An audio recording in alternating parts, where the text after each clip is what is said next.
Cool.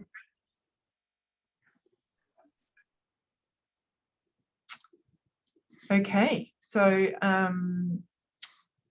kia ora everybody.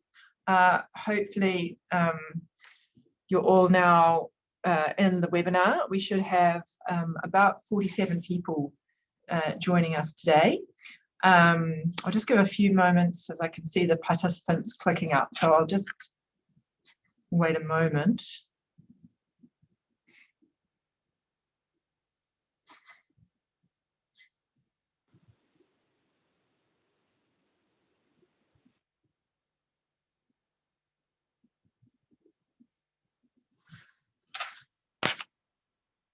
Oops. Okay, well, it looks like that's looks like most people should hopefully be online now. So tēnā koutou katoa, welcome to our second Lawyers for Climate Action NZ webinar. And we're very pleased to be introducing today the Chancery Lane project, or rather I'm introducing Phoebe Roberts and Charlotte Turner, who very kindly agreed to join us to introduce us to the Chancery Lane project. So hopefully if you've signed up, you've all read the blurb about what the project is. I'm very excited to hear a little bit more about it and the work it's doing from Phoebe and Charlotte. So just a little bit about Phoebe and Charlotte before I hand over to them. Phoebe Roberts is the Director of Implementation and the co-lead of the Chancery project for the APAC region, together with Charlotte Turner, and they're both based in Melbourne, so currently under lockdown. Sympathies to you both. And they work in the climate risk governance team at MinterEllison.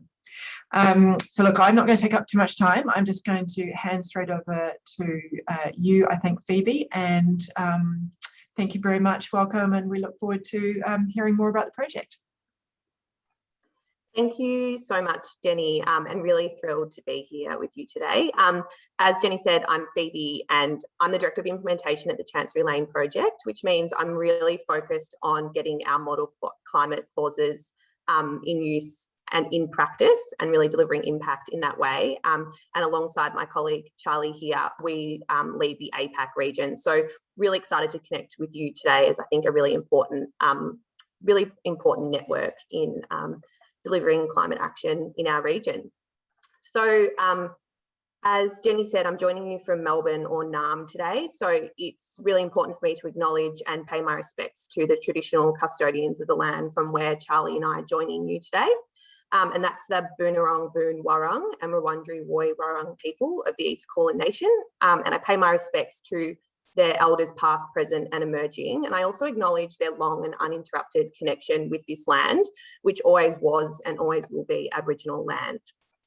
So today we're here to talk to you about the Chancery Lane project, but more broadly, we're here to open up a conversation and perhaps plant the seed for the role of corporate lawyers and transactional lawyers in the net zero transition. From my perspective, the opportunity for front-end lawyers as we decarbonise is twofold. So firstly, there's the obligation to protect your clients from the biggest foreseeable risk to their businesses, but also the important role to facilitate the transition to net zero and beyond through our legal drafting and commercial skills. And even if we just focus on net zero targets, for example, these are an organisation's or client's publicly stated commitment with the world. And really, it's the lawyer's job to cascade that and back-to-back that climate ambition through operations, suppliers, and engagements with customers and staff. So our roadmap for today is I'll just be taking you through a quick overview of the project, how we got to the place we're in today and some of our model clauses. And then Charlotte will give you an overview of what we've been up to at TCLP this year and the exciting ways you can get involved with us, including touching on what we're doing at MinterEllison, which I hope will be a good case study for you guys going forward. And then we'll leave lots of time at the end for discussion, your questions, comments and insights. So the Chancery Lane project is working towards a world where every contract and law enables solutions to climate change. And really importantly to me is that we're working towards a world where every lawyer feels inspired and empowered to create and use those solutions. So we're a collective of pro bono, collaborative pro bono of lawyers, legal professionals, environmentalists, policymakers, academics, engineers from all over the world who've come together to rewire how we contract and to rethink legal structures to enable solutions to climate change. So in our work, we support businesses and communities to embed net zero drafting solutions and empower lawyers to facilitate a just transition in their transactions, projects, and organisations. So we not only provide drafting solutions, but we also aim to mobilise the legal profession to use their skills in enabling the transition to net zero and beyond, but also to realise how integral their role is in unlocking climate solutions in our society. So we're motivated, I imagine, like you are, by the fact that postponing transformational climate action is not an option, and that the legal sector has valuable skills and tools and levers to unlock that action, and is obviously a very necessary part of the transformation. So our first objective is to shift the dial and make climate conscious contract drafting that seems quite ambitious now the norm as quickly as possible. And then secondly, to make consideration of climate risks, opportunities and solutions mainstream, so that climate change is no longer thought of as a discrete environmental issue or a lefty issue, but as the imperative financial liability and risk issue that it is. And that's where the lawyers come in. So ultimately and quite simply, we're dealing with unprecedented risk, which means we can't rely on precedent drafting as it was. For a long time, I think it still is, that climate change was seen as a bit of a specialist environmental law issue. And what we're trying to do is to show lawyers that everyone has a part to play, and particularly the expertise of finance, corporate, commercial, real estate, construction lawyers, not only has a part to play, but a very important part in enabling our transition. And the issue here, I don't think, and I'm sure you agree, is that it's not that we don't think lawyers, commercial transactional lawyers sitting at their desks right now don't think that climate change isn't real, or that it isn't really a big problem. These are really smart, motivated people, but that climate change is a problem on such a tremendous scale and amount of interdependent complexity that getting down to the nuts and bolts of what I do in my daily life that can affect climate change can seem quite daunting. And few lawyers have the luxury of time to sit down and muse about what clauses might need to be changed in their everyday drafting to help fix it. So the ask of our community is not to solve the climate change issue. We're asking you to just please join us and be part of our community of enthusiastic experts. And bite by bite, we're going to help each other eat this elephant, so to speak. So we're going to work out how to get the sort of massive abstract problem of climate change to what do we need to do every day when we're sitting at our desk as corporate transactional lawyers. So our clauses, all of our clauses need to make things better, and they need to take carbon out of the equation. So we don't publish clauses that sort of shift risk around in the market, thinking about how to best protect me at the expense of you. They have to make things better. And so we have quite grand ambitions in that sense. I would like to see our clauses become as essential as, for example, a force majeure clause. So something that deals with a problem that needs to be solved, and a clause that you can't imagine having a contract without. So we have some key values that really underpin all of the work that we do at the Chancery Lane project. And firstly, it's that we're independent of any professional body or practice, and that we're politically neutral. And we really encourage and promote collaboration and cross-fertilisation across sectors. And the crux of why we are collaborative is that climate change is completely interdisciplinary as a problem, and that's the only way that we're going to fix it together. Really importantly is that all of our clauses and model laws are free to use and open source. So you can take any of our content use it however you want to, amend it however you want to. We just ask that if you do have improvements or tweaks that make it more usable in practice, that you come back and share those with us so we can share it with the rest of our community. And we also really foster a safe place to innovate, as our drafting isn't attributable to individual firms or lawyers. And then I think I'll just talk about what the where this has got to. So the work we do, I suppose, at TCLP can be broken up into two main work streams. So firstly, it's that we facilitate events to create new clauses, drafting and solutions, and then facilitate the collaborative drafting process of those solutions, and then conduct a rigorous peer review of the solutions from our network of subject matter experts. And then secondly, we run workshops to assist organisations to use our model climate clauses in their documents. And that's the real crux of my work at TCLP in the implementation space. Charlotte will be touching more on this in her part of the presentation. So the output of those drafting sessions is that the project has produced 3 playbooks of over 70 peer-reviewed climate clauses. And they've been collaboratively drafted by over nearly 700 lawyers from across the world and put through a rigorous peer review process, as I mentioned. So you can find them all on our website, and they're free to download and use. And each clause has a user manual which provides context to the clause, including the climate issue that it's trying to address, the solution that's embedded in the drafting, as well as drafting notes and other resources for you to understand the background to the clause and any other references within it. And also each of our clauses, you'll see once you have a little snoop around our website, is that each clause is named after a child who obviously this work is so important. And to support our clauses, we also have a comprehensive glossary of terms to encourage consistency across our clauses. And as you can see on the slide there, we've had over 57,000 downloads in 12 months, which is quite amazing.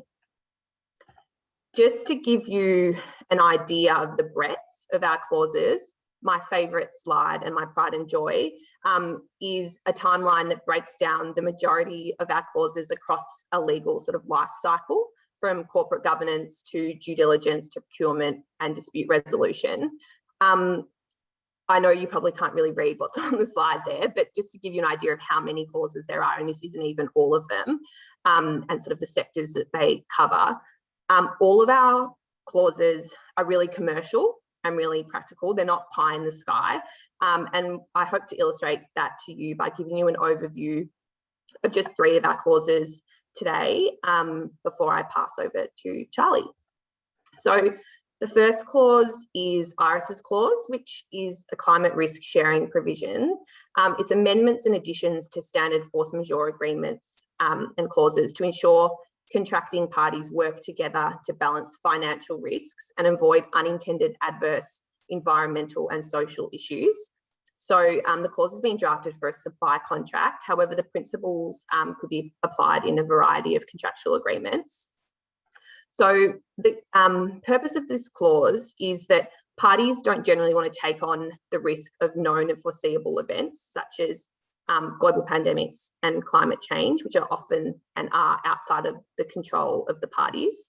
And so, in effect, the clause is trying to create an orderly transition to a new normal for contractual risk assessment based on balancing financial obligations and the environmental and social impact that these risks might present. So one of the sort of real life context of this clause and where the idea came from was during the pandemic. You remember that that airplanes were continuing to fly without passengers on them because the airlines needed to keep their place on the runway, and they had obligations to, have X many flights a day. What that, of course, had very detrimental environmental impacts. And a clause like Iris's clause, if it had been in that agreement, the party wouldn't have had to keep complying with their obligations if it did have this underlying detrimental impact on the environment. And it's sort of trying to unwind some of these sort of absurd outcomes that these big global risks have, like climate change, have on contracting parties. The next clause I'd like to talk about is, and probably one of our most popular clauses, and I think one of the clauses that really shows how we can embed climate solutions with a real commercial lens, is a carbon termination clause, or otherwise known as termination for a greener supplier. So what it does basically is allows a party to terminate, or so it allows a party firstly to ask their counterparty to meet a greener standard of another supplier that might be in the market, ask them to improve and to reach that standard. And then if they can't, then that party is able to terminate and then go to the other party for their supply. It allows, the reason why I like this clause so much is that it's not just a termination that you can, it actually drives better performance of your counterparties, rather than just terminating and then leaving them to contract with somebody else. It gives them the opportunity to do better, which I like. And the last one, just so I can make sure there's enough time for questions at the end. The last one, just to give you an idea of some of the commercial corporate clauses that we have, and that we have more than just clauses, is a capital markets due diligence questionnaire. So we have the materials at TCLP to assist corporate lawyers with sort of building up the toolkit in their typical transaction documents to consider climate change risks and opportunities as part of their corporate transactions. So it's a due diligence questionnaire that's not intended to replace existing due diligence processes, but is intended to complement and enhance, and to help raise climate change risks and issues during the initial screening of assets. And also just to start opening up the conversation, I think, around ESG and climate change issues, where you can just think about how many times, as I know I was a junior lawyer in a commercial team, that you had your standard set of DDQ questions that you might have taken from a previous transaction. And just imagine if your firm's precedent DDQ had fully comprehensive and thoughtful climate change considerations and ESG considerations embedded in them as an opt-out rather than opt-in option. And that, I suppose, that applies across all types of agreements. If your standard, supply contract or construction contract had these greener solutions embedded in them in the first place, and then the lawyers had to make a choice to take them out rather than putting them in, what a powerful nudge that could be, and cascading across all different industries. So the final thing I'll just talk to before I pass over to Charlie is just some examples of our clauses out in the wild. So the first is the UK's Environmental Agency has included our supplier clauses in their standard form contracts, and a multinational technology corporation, which is Salesforce, has used our drafting to require 60% of its supply base, which, as you can see on the slide there, with a combined total of $2 billion, $2 billion, to sign up to the SBTI targets to achieve net zero by 2024 using TCLP drafting or adapting our drafting. So I will stop there and I'll pass over to Charlie to talk about what we've been up to at TCLP.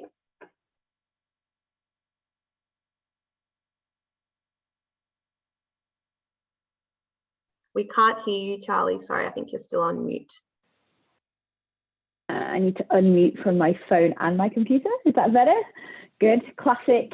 Even though back in lockdown, still can't work Zoom out. Anyhow, thanks very much, Phoebe. So I'm going to talk to you about what TCLP has been up to so far and what we have planned for the rest of 2021 and where the opportunities to get involved with this are. So we have 5 months in the lead up to COP26, which is taking place in November this year. And currently at TCLP, we are working on our net zero toolkit, which will be launched in the first week of COP26. Our net zero toolkit is going to comprise of the new clauses which are being drafted at the event series currently taking place, which I'll talk more about in a moment. Our existing clauses that are being reviewed through our net zero framework to see how they fit where on the scale of net zero, high ambition, low ambition they are, and where necessary being refreshed.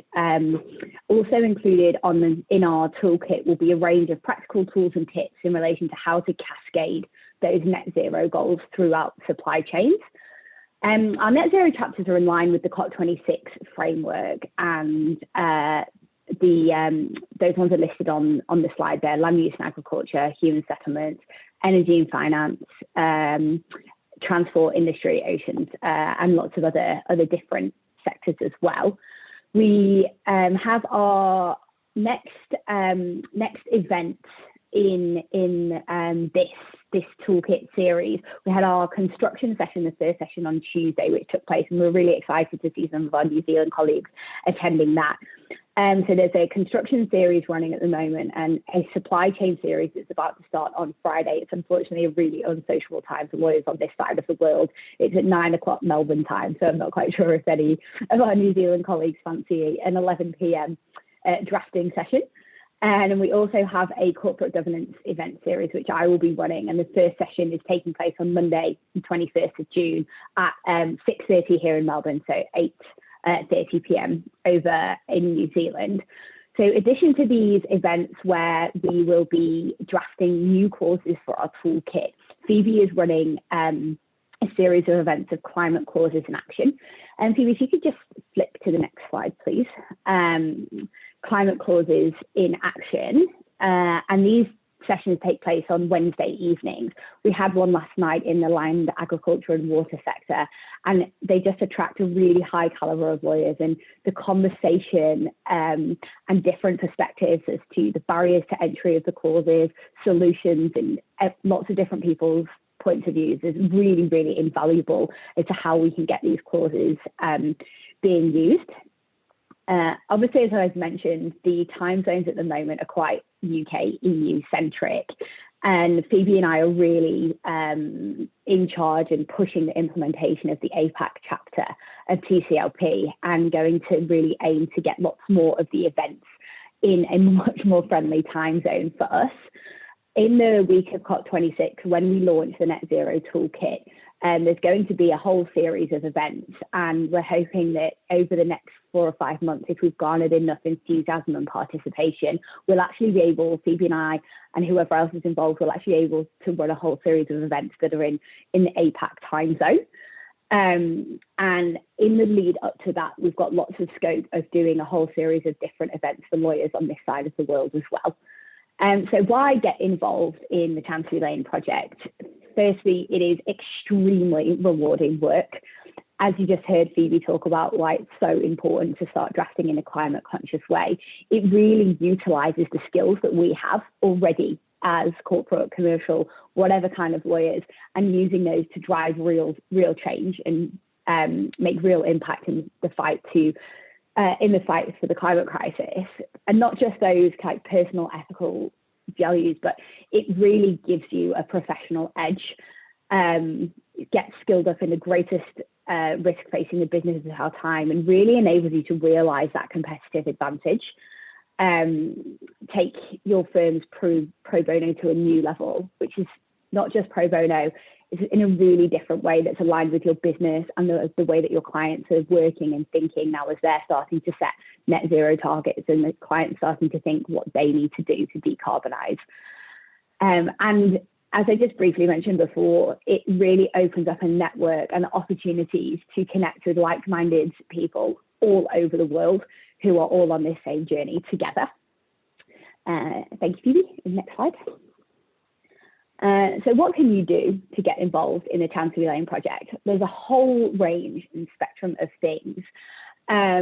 So facilitating your own events, whether that be internally in your firm to skill up your own lawyers and get your colleagues thinking about these clauses and drafting in different ways, drafting definitions, drafting clauses, drafting laws, and engage in the ongoing peer review work of TCLP's new drafting. As Phoebe mentioned, all of our clauses are really rigorously reviewed by lawyers before they're published, and that's a really great opportunity to add specific skills and subject matter expertise. support TCLP participants in their implementation of the clauses, and encourage your colleagues to participate and really champion the use of TCLP clauses in climate conscious drafting. Every Wednesday at 7:30, TCLP run a mini version of this session, which is sort of to introduce new community members to the project. So if you have colleagues that would like to be involved, we have those little mini sessions for drop-ins that are a great introduction and a great starter to our project. And next slide, please, Phoebe. Is that the last slide? Yeah, that's the last slide. And I will just quickly talk about putting my Minters hat on for a second. The way that we have been using TCLP clauses within MinterEllison.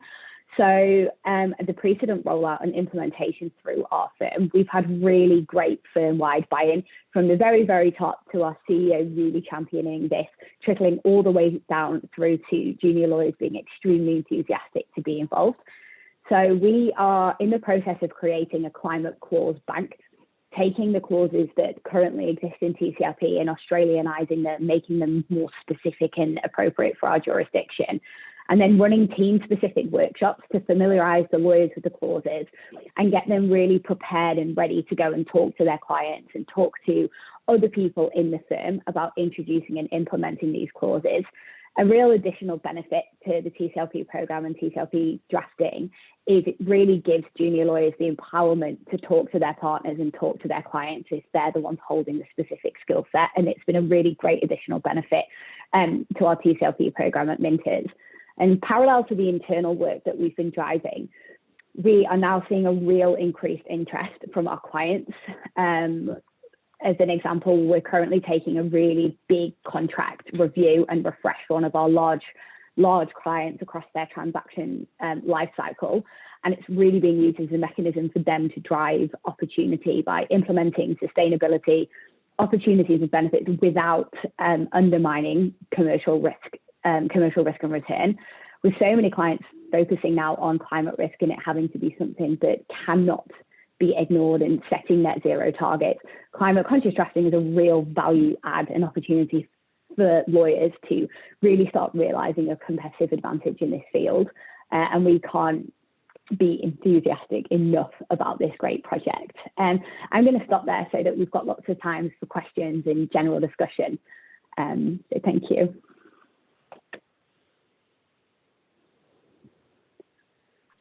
Great. Well, thank you very much, Phoebe and Charlotte. That is really interesting and so aligned, I guess, with what Lawyers Climate Action is about, but certainly taking it to the next level in terms of its practical application. So that was fascinating. Now, I haven't seen if we've had any questions come through on the Q&A. So if anyone does have questions, please do go to the bottom of your screen and there should be a tab for Q&A, and feel free to write questions. There's also a raise hand function. I'm not sure how that works, but anyway, maybe stick with the Q&A and we'll keep an eye out for questions.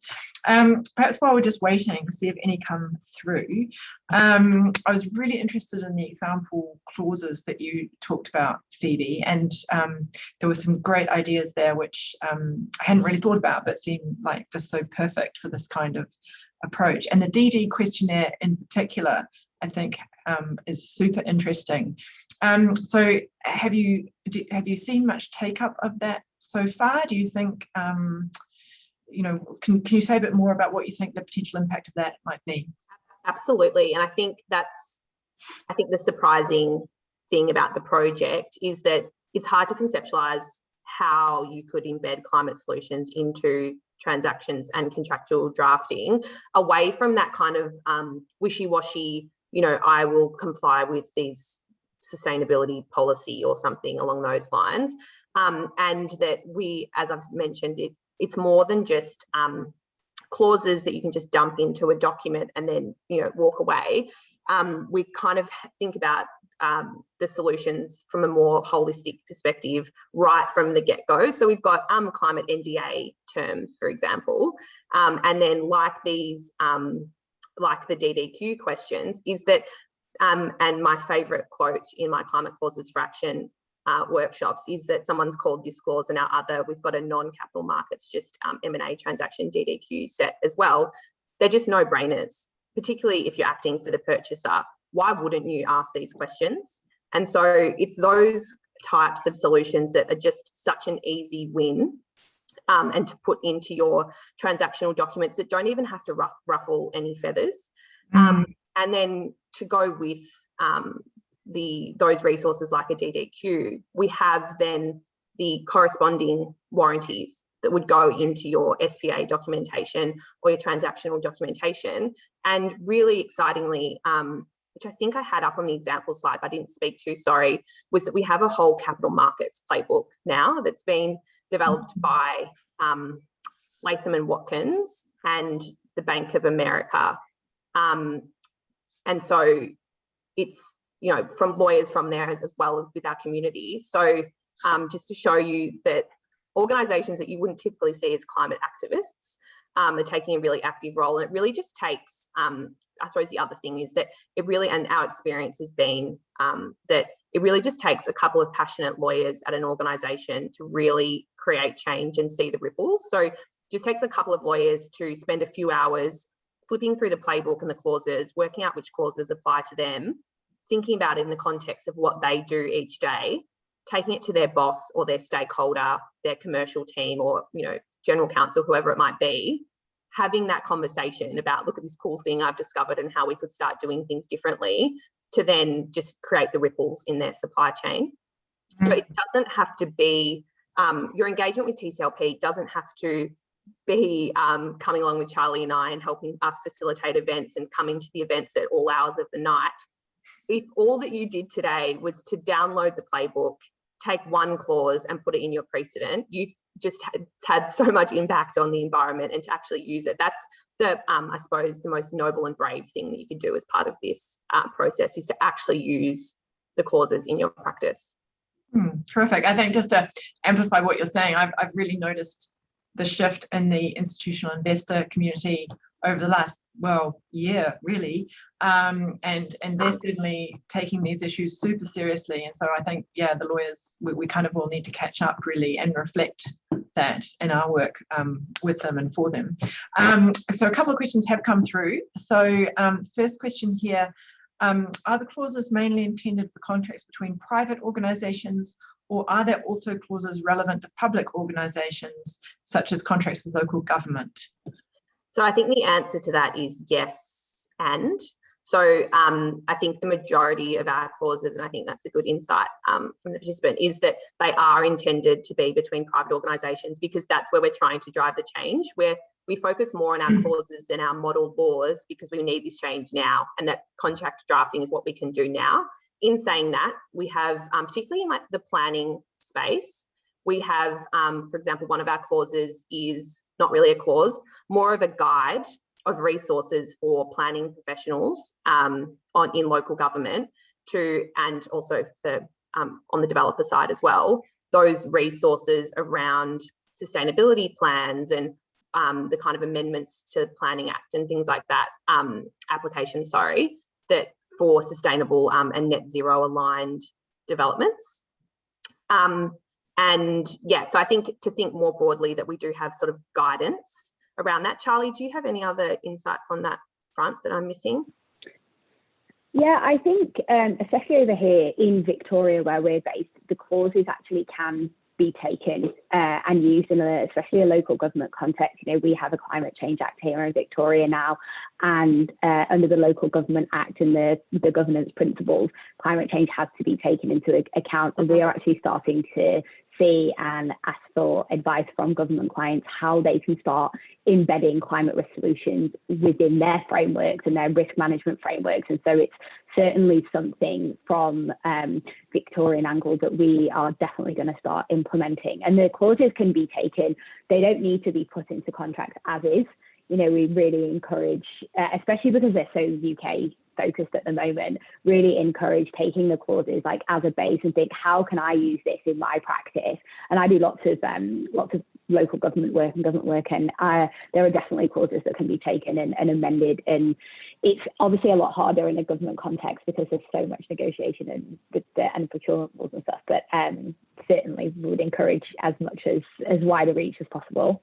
Yeah, and I think I'll add to that to say government agencies and governments, and particularly in the UK and at a state level in Australia, and I'm sorry, I'm not that up to date within New Zealand, but I'm sure you do, is that they actually have the mandate and the requirements to deliver to net zero because of the legislative framework that applies to government agencies, which doesn't apply to private practice.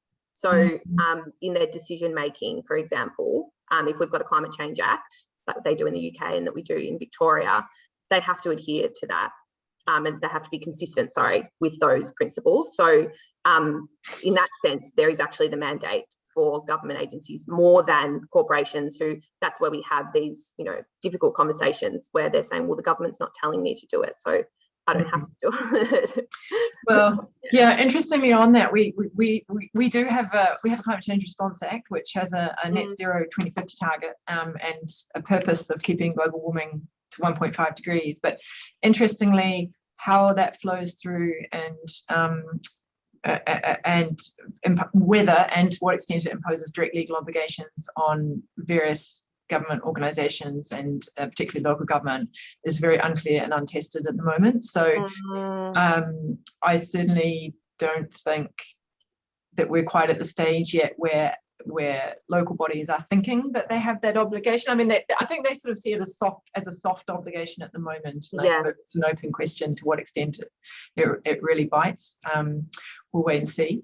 Anyway, and next question has come through. At a practical level, how does MinterEllison include climate change provisions in its own appointments, and have barristers included real climate change provisions in their terms of engagement rather than just nice marketing words? Not that anyone would do that. I'm not sure I entirely understand the question, but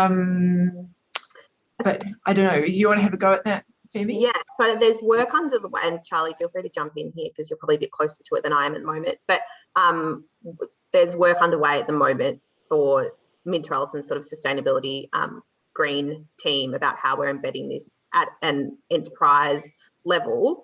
On the second part of the question around the barristers' terms, a couple of our, and these are clauses I actually don't usually present on because actually I think that they're what people think of when they think about climate change, and it's not something I usually present on. But for example, I'm sure it's still the case in New Zealand and very much in Australia about how printed bundles and briefs and things like that are still required. And so one of our clauses is electronic filing and transfer of documents and minimisation of travel and to try and do, especially now in the COVID world, we're used to doing mediations, arbitrations, etc. over Zoom, but to actually embed that into your agreements and engagements that where possible you'll minimise travel, you minimise paper wastage, all those types of things in actually and living and breathing your commitment.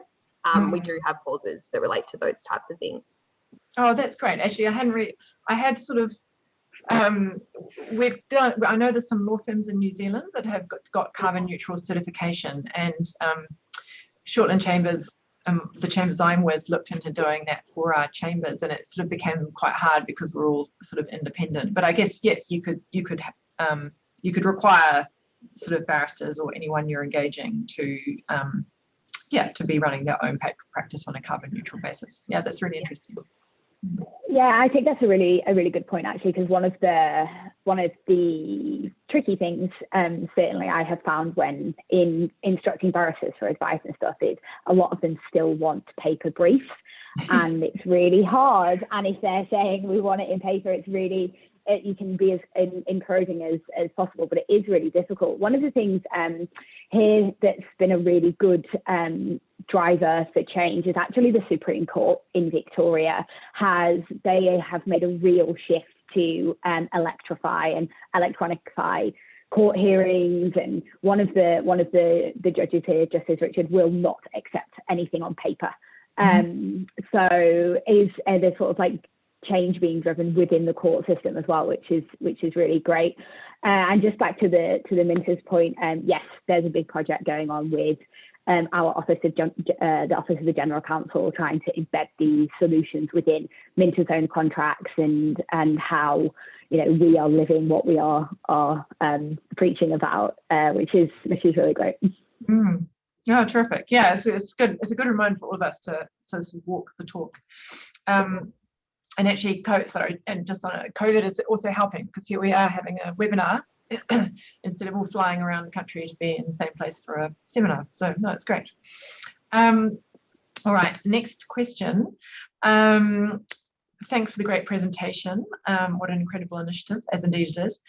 What does the CLP team think about situations where there may be a conflict between the professional obligation of a lawyer to advance their clients' interests and the objective of environmentally conscious lawyers to promote climate-friendly contractual arrangements? Do you acknowledge this kind of scenario, and how do you address it? It's a tricky one. It's a fabulous question, and thank you for asking. So a few answers. So firstly, this is the crux of our climate clauses in action workshops, is trying to work out the solutions together to these kinds of issues. And I think the first thing is to think of it not so much of a sort of an us versus them, or that climate comes at the sacrifice of cost or risk, that it actually can be both together, and that how do we bridge the gap of addressing climate change is going to cost me more, or addressing climate change is going to be, a competitive or reputational risk. It's actually quite the opposite, that it's better for your business to be addressing climate risks now. It actually gives you a competitive edge to be addressing climate risks now, if you're doing it meaningfully. And that as the lawyer's obligation, particularly corporate lawyers' obligations, is yes to act in the best interest of our client, and the best interest of our client is protecting them from the biggest risk that we face globally, and also to advise them with our commercial hats on about what's best for their business. And we see it as an opportunity, but in saying that with my rose-tinted glasses on, there are real challenges and real attitude shifts that need to take place, and that, to be honest, that's the biggest challenge, not so much having to make the choice between protecting the climate and protecting our client, because I see them as kind of one and the same, but it's more that how do we overcome those challenges and those really old school views, and maybe a little bit of short-term pain of skilling up, spending a little bit more money as we become more sustainable, and overcoming those really difficult conversations and attitudes of people who really haven't started on their climate journey, which we all know, everyone on this call knows is inevitable and it's coming and just needs to be coming sooner. That's actually more of the challenge.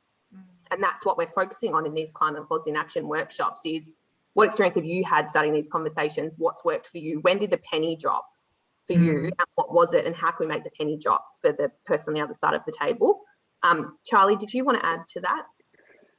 Yeah, I just popped a link in the chat to a recent article that was written by Justice Preston in the over here in Australia, that was published in the Australian Law Journal, called Climate Conscious Lawyering, which considers how now, as all lawyers, how do we grapple with this idea of that exact point, client's best interest, climate conscious lawyering. And he kind of sets out 5 key points. Sort of holistic legal advice includes addressing not just the law, but financial, emotional, psychological, environmental issues, identification, interpretation of legal rules, the ethical duties of lawyers, and also taking a personal ethical approach to the law now. So yeah, I put the link to that article in the chat. It's a really great practical way to start thinking about, and he actually includes in there some ways to start having conversations with clients about potentially unethical, unenvironmental things. And he gives some examples of throughout his practice, how he tackled that. And so it's a really great article. That is a really good article. It's a fascinating topic, and I see that we've also had a further comment on that, talking about the cab rank rule, and whether that needs to be changed to allow for climate considerations, I suppose, giving lawyers that sort of ability to say, well, my conscience doesn't allow me to advise you to how to continue to pollute. But I don't know if it necessarily requires a cab rank rule to change, but perhaps it does need to be a discussion around, what are our ethical obligations as lawyers? And, obviously clients are still entitled to representation, but equally, this is an important thing to bring into the mix. I also recommend that. Sorry, Charles. What I was just going to say to that point is that, we find in our team, so we work in the climate risk governance team at MinterEllison and obviously advise a lot of climate risk, but we really come at it from the angle of financial and legal risk. And so it isn't about enabling people to keep polluting or any of that stuff. It's making clients aware that this is not something now that will go away, and it isn't just an environmental issue. It's a financial issue and a legal risk. And as you alluded to before, Jenny, with the immense institutional investor pressure, shareholder pressure, regulator pressure, litigation risk pressure, that actually working in this area isn't really about helping people pollute or those ethical duties. It's as well pointing out to companies that they're financially and legally at risk. Agree, Charlie. And I was asked a similar question, but with a different angle at a panel I was on Monday about how would you feel about acting for big oil or if your organisation. And when I actually thought about it, and this is something I've had to grapple with as a corporate lawyer in the climate risk space, and obviously someone who really cares about the environment, and this has been through the guidance of Sarah as well, Charlie, in our practices. I'd actually rather it be me sitting at the table, someone who's climate savvy at the table, having these negotiations and supporting clients to make the transition to net zero, rather than a non-climate savvy lawyer who doesn't care about the environment. And if we do care about the environment and we're acting for these large emitters, we're enabled to have, the insight and the knowledge to advise them in the broader landscape of what as Charlie said, what their investors will be asking them to do, what the financial insurers are asking them to do, what the financial institutions and insurers are asking of them. And so that it's, again, kind of trying to pull down this wall of us versus them. Like every lawyer will need to be climate savvy sooner or later. And so, just enough. Yeah, I completely agree with all of that, Phoebe and Charlotte. And actually, we'll come back to, I was going to say something, I see we just got a question about climate-related financial disclosures, which feeds into this conversation. But just before we get to that, the next question is about the Paris Convention. So are private parties directly subject to the Paris Agreement state commitments? Only some big players are required to buy carbon credits. Well, I think that's a really interesting question following the Dutch decision against Shell last week. But certainly I could make some comments on that. Just, but I'll hand over to you guys. You go first. Charlie, do you want to go?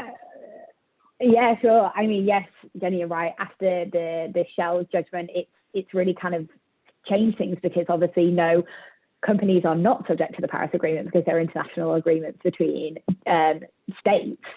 But now with the Shell judgment being so strong on the Dutch courts finding that Shell had to reduce their emissions in line with the Paris Agreement, and really then making precedent that large emitters and large corporations do have to follow the Paris Agreement, then it's a very interesting change in the landscape of what big emitters need to be thinking about now. Yeah. And I think, not to hammer down the same point that we've made, but the Paris Agreement was a very big signal to the market, and is, as we've talked about, is aligning with the goals, is the expectation of, as we've mentioned, the investors, financial institutions and insurers, but also prudential regulators and auditing standards for financial statements and all those things. That it's not that it even needs to be enshrined in law, which, I mean, that would be awesome, but or whether the Paris Agreement does cover those non-state players, but that's where the world and the market is shifting. And if you have a net zero target, then that is, you have to deliver to that. We don't have to, but you're making an outward statement that you're going to be delivering to that. That's, yeah, I think that's right. So in a way, obviously the Paris Agreement doesn't directly apply, but if all of the countries that have signed up to the Paris Agreement, which is all of them, actually implement it, then one way or another, corporates are going to have to align their behaviour with the Paris Agreement, and that Dutch decision was fascinating because it essentially just made that a more or less direct legal obligation in a way that's really quite novel. It'll be interesting to see where that goes on appeal, and also be really interesting to see whether it gets followed in other jurisdictions. So we've got a case currently before the Court of Appeal, which we're waiting for a decision on at the moment against New Zealand's biggest emitters, brought by a private citizen, basically a tort-based claim. So it'd be really interesting to see whether the Court of Appeal sort of comments on the Shell decision and their decision on that case. So really interesting times. And also the recent federal court case in Australia, Sharma versus the Minister of Environment. Yeah. So I'm sure will be hopefully recent. Yeah, no, that's a fascinating decision as well in terms of duties of care, and the law is certainly moving really fast in this area. So very interesting. Yeah. And that does. I'll just add really quickly. Oh, sorry, Jenny. I was just going to say, I'll just add really quickly to end up that conversation. I went to a webinar last week with Christina Voigt, who's obviously a extremely influential commentator on these things, and they were talking about how in the Agenda case, this is the same court, the same lawyer who brought the Agenda case, and it went all the way through to the highest court and was upheld. And so I think there's lots of legal commentary and thinking around that. Why wouldn't the Shell one be upheld as well? Because it's the same court, the same judges. So hopefully, even if it is appealed, it will still be upheld. Yeah. Well, let's hope so. I mean, we'll wait and see. It's fascinating, really fascinating. And great for someone like me who's worked in corporate litigation relating to corporates, and it's sort of interesting to see the way things are going. It's really very exciting. Okay, now I think this should probably be, I think this is just about our last question, and we're about to run out of time, so we'll make it our last question, which is to come back to financial disclosure. So as the New Zealand climate-related financial disclosures regime comes into effect, which we've got a bill before Parliament at the moment, and it's expected to come into effect around March 2023, I think. That's what the question's saying. I think that's right. Clients will be wanting ways to contractually manage climate risk so that their climate disclosures can have some certainty around them. So that may be a comment. But I was going to ask about actually how you see sort of climate-related financial disclosures regimes sort of affecting the work that the project is doing, and how imminent you think that is in Australia. I think you have some mandatory disclosure at the moment for listed companies. Is that right? Yeah, in relation to, so over here in Australia, all of our corporate regulators are extremely alive to climate risk, and ASIC mandates that in IPOs, prospectuses have to disclose their financial related risk. And APRA has just released their first round of drafts. They're going to start stress testing. And we also have the accounting guidance standards prescribing that any disclosures the assumptions behind them have to be reasonable, and that has to be assurance given in relation to those. So actually, despite having limited federal guidance in relation to climate change, the regulators here are so strong on it, and with community and investor expectation now, we have seen in the last year, ASIC had said that financial year 2020, and ASIC's our Australian securities regulator, financial year 2020 was their year to focus on climate risk, and which companies weren't disclosing appropriately. But obviously then COVID happened, and so directors and companies were giving a little bit of breathing room. But we're expecting a real ramp up in regulator tolerance. And actually the other day, ASIC came out and said that one of their main enforcement areas of focus this year will be greenwashing. So setting net zero targets, talking a big game, but actually that not meeting and not stacking up in CapEx spending or whatever else is going on behind. So disclosures are a really important focus for ASX listed companies over here now. Yeah, and just to follow up on that in terms of what that means for contractual arrangements and precisely what Charlie said, it's the how are you going about it. So you've set the what you're going to do and how you contract and how you manage your organisation and how you deal with your supply chains and what broadly across your value chain that's where I suppose you walk the talk of what you're outwardly projecting and also putting more meaning towards those disclosures. So you can't meaningfully be sorry, I think my computer's just glitched a little bit. Can't be meaningfully stating those ambitions without actually taking the steps to embed that in your supply chains. So that is precisely the work that, and sort of my key role in the climate risk team is my background's in major projects, infrastructure procurement. So I really come at it from a contracting lens. And so my practice isn't in as so much in disclosures and those types of things, but it's supporting our clients to actually start to decarbonise and actually start to take those steps practically. So, and I think that's where a lot of the focus around climate risk has been at that board level and executive level. And it's where we do a lot of our work and a lot of our capacity building at MinterEllison. And now it's trickling down into the legal teams, which is really exciting, and hope that everyone on the call today will go back to their desks and feel like they can do something about the climate crisis. Here. All right. Well, thanks, guys. We better wrap up there. I just had one query, which someone wanted me just to repeat the case I referred to, or explain the name of the case I referred to, which might possibly comment on the Shell decision. So that is Smith and Fonterra is the name of the case. And so there was a strikeout. Some of the causes of action got struck out at first instance, and there's an appeal from that strikeout, which has been heard, and we're waiting. When I say we, I'm not involved in the case personally, but we're collectively all waiting to see what the Court of Appeal says about that. So well worth looking up for anyone on the call who's interested. Look, thank you so much, guys. That was really super interesting. So it was certainly very useful for me to learn more about the Chancery Lane project, and hopefully I'm sure lots of people on the call as well found that really interesting and thought-provoking, and we'll all go away and think a bit harder about some of the issues raised and get involved. So thank you very much.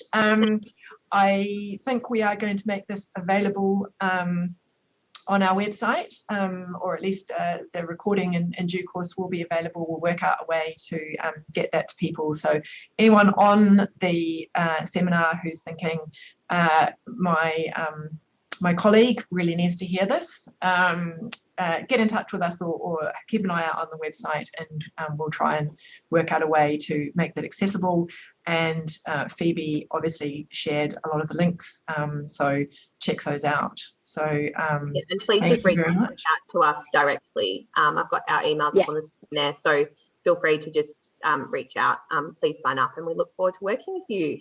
Great, thank you very much. Well, thanks guys, and keep up the great work. Thanks so much, Jenny. Thanks everybody. Bye.